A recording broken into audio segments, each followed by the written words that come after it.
Hello. So today we will be discussing the new version of Perma Plus or Perma model, or now known as Perma Plus 4 model by Martin Seligman.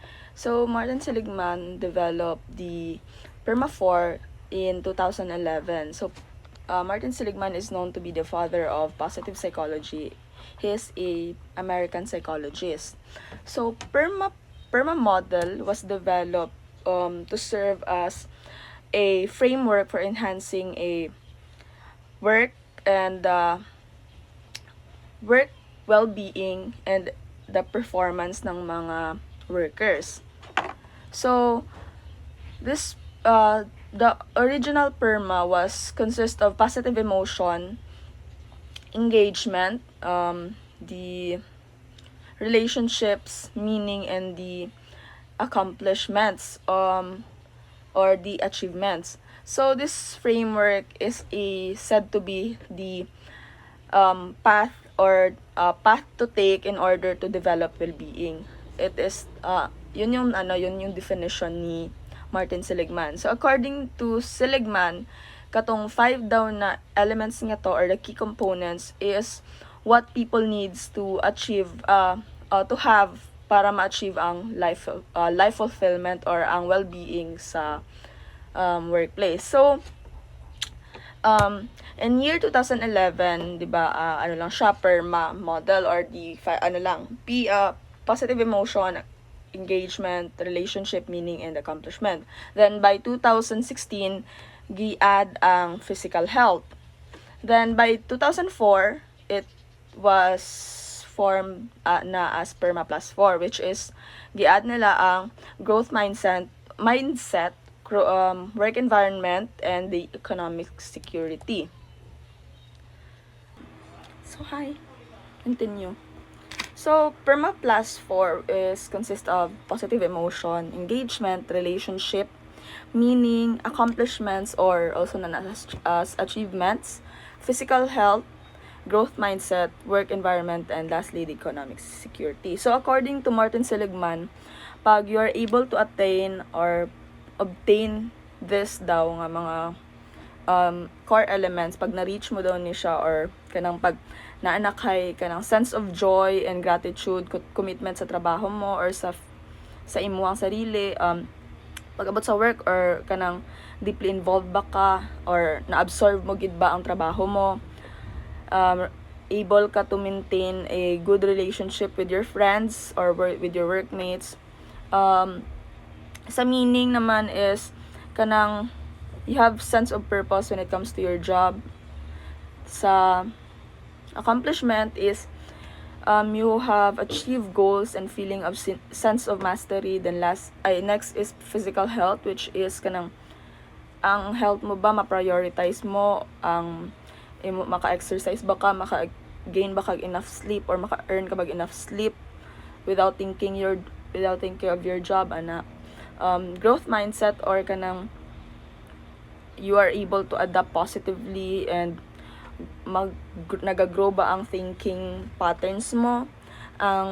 Next is work environment, is kanang able ka ba to create a stimulating and positive work environment. And lastly is kanang economic security, or kanang naa ba kay financial stability, and kanang secure ba ka sa job mo karon, enough ba ang gina-earn mo. So ana si Martin Seligman na pag na-attain mo daw ni kaning elements, or kaning mga core elements nga gi-mention diri sa PERMA plus 5 is you are able to na daw kaning nag-improve na daw ang quality of life mo, na daw kay happiness nga na daw kay happiness within yourself and even sa imong workplace. And kaning pag according to Martin Seligman, pag nag-focus daw ka diri sa PERMA plus 4 in order to obtaining a quality of life sa workplace or sa imong overall well-being ba, ang iyahang benefit daw ani is pag sa workplace ka daw, mas maging productive ka daw, na daw kay satisfaction when it comes to your work, and kanang excuse me, you are kanang ma-feel mo na belong ka sa imong workplace. And sa naman sa imuha namang sarili, or sa and as an individual naman, it can help you daw to have a strong relationship, mas better ka daw makakope sa stress sa trabaho.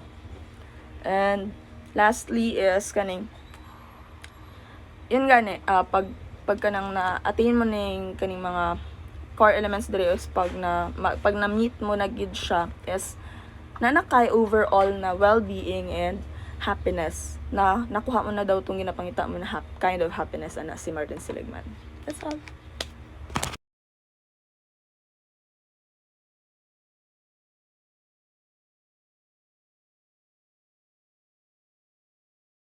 The biopsychosocial spiritual model is a comprehensive framework used to understand human health and illness who was developed by George Engel in 1977. This model was a response to the limitations of the traditional biomedical model, which focused primarily on biological factors like disease and physical symptoms, while largely ignoring the psychological, social, and spiritual aspects of health. Engel's innovative approach highlighted that the need to view patients as whole individuals rather than just treating their symptoms or diseases in isolation.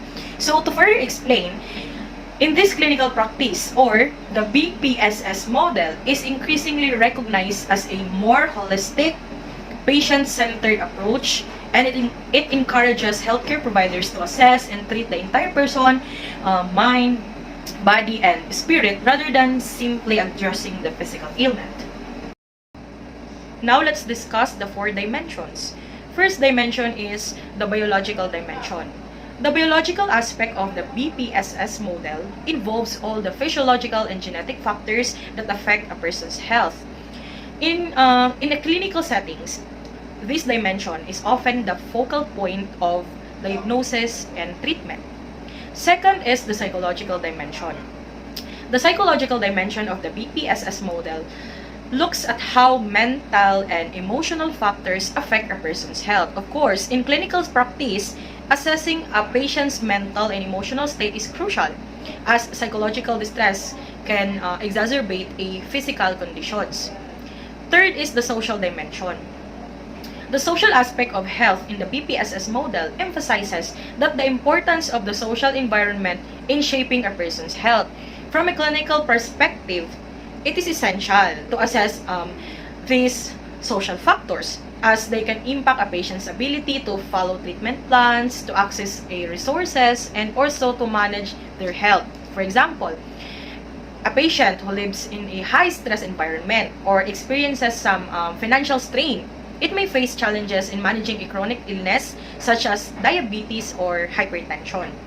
Lastly is the spiritual dimension.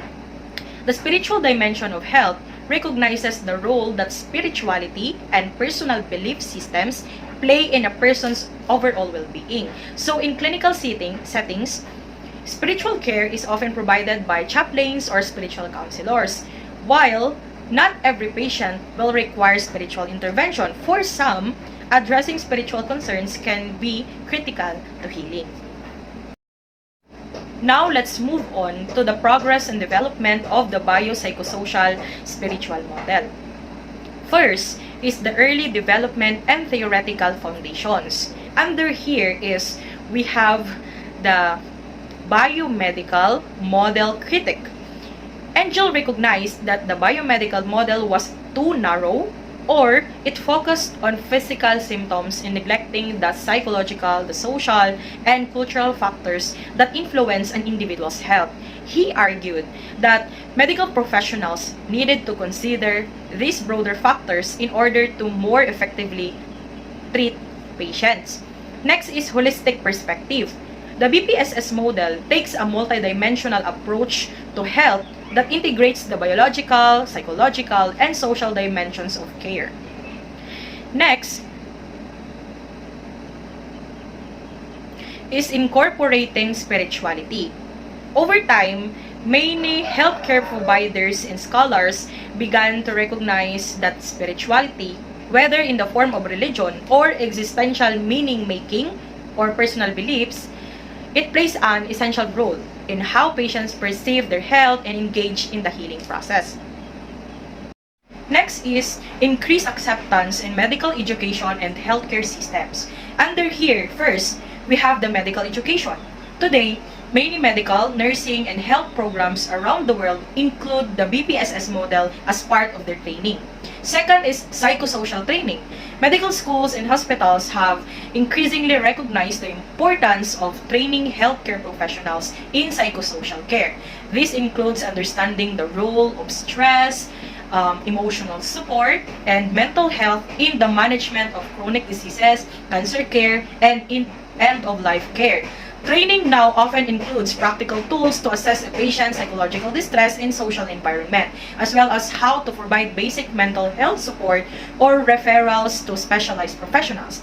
Lastly is spiritual care. As healthcare systems become more patient-centered, there has been a significant increase in spiritual care integrations. Number 3 is evidence of effectiveness and growing support. First is improved patient satisfaction. In particular, patients undergoing a long-term or terminal care often benefit from the emotional and spiritual support provided through a BPSS approach. Next is better adherence to treatment plans. Research indicates that the patients who feel supported emotionally and spiritually are more likely to adhere to their treatment plans and also follow medical recommendations. For example, those patients with chronic illnesses such as diabetes or hypertension may be more motivated to manage their conditions if their emotional and social needs are met. Next is enhanced health outcomes. There is a growing evidence that addressing psychological distress such as anxiety or depression improves outcomes in a range of medical conditions from chronic pain to cancer. Last is the holistic pain management. A BPSS model approach has been particularly beneficial in pain management and palliative care, where traditional treatments focus on symptom relief or biological, but psychosocial and spiritual support is also vital. Challenges in integration and application. First, time constraints. While the model is widely recognized as important, it can be difficult to fully implement in daily practice. Lack of training and resources. In many healthcare systems, there is insufficient training on how to conduct a psychosocial assessments or how to effectively communicate with patients about their emotional and spiritual needs. Cultural and religious sensitivity. Healthcare providers may not always be familiar with the spiritual beliefs or cultural practices of patients from a diverse backgrounds, of course, which can lead to misunderstandings or reluctance to address certain aspects of care. Measurement and standardization. While it is easy to measure biological outcomes such as, for example, blood pressure or lab results, it is much harder to quantify emotional well-being, social support, or spiritual health. This has led to challenges in providing a concrete benefits of the BPSS model in research and clinical trials. Now let's move on to the future of the BPSS model. First is increased training and education. This might include enhanced curriculum in mental health, cultural competence, and spiritual care. Next is integration of technology, virtual counseling, social support or support groups, mental health apps that can help address the psychological and social aspects of care, especially for patients in remote or underserved areas. Multidisciplinary teams. This creates a more holistic approach to patient care where each dimension, biological, psychological, social, and spiritual, can be addressed by the appropriate expert. Patient-centered models. As more healthcare systems recognize the importance of treating the whole person, there will be greater emphasis on integrating a psychological, social, and spiritual support into everyday care.